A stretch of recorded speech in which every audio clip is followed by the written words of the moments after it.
Focus ਹਿੱਲ ਜਾਣਾ ਸੀ ਜੇ ਥੋੜੇ ਹੁਸ਼ਿਆਰ ਨਾ ਹੁੰਦੇ। ਲੋਕਾਂ ਵਿੱਚ ਕੇ ਖਾ ਜਾਣਾ ਸੀ ਅਸੀਂ ਜੇ ਤੇਜ਼ ਤਰਾਰ ਨਾ ਹੁੰਦੇ। ਮਾਈਂਡ ਤੱਕ ਨਾ ਸਿਗਨਲ ਜਾਂਦੇ ਜ਼ਿੰਦਗੀ ਕੋਲੋਂ ਅੱਕਣ ਵਾਲੇ।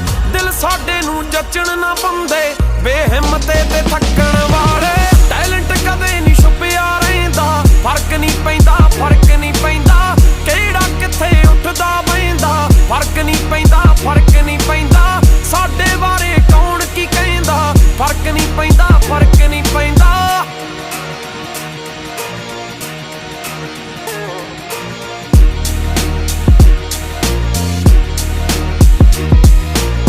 ਪੜ੍ਹੀਆਂ ਬੇਸ਼ੱਕ ਘੱਟ ਕਿਤਾਬਾਂ ਪਰ ਮੈਂ ਜ਼ਿਆਦਾ ਪੜ੍ਹੀ ਹੈ ਦੁਨੀਆ।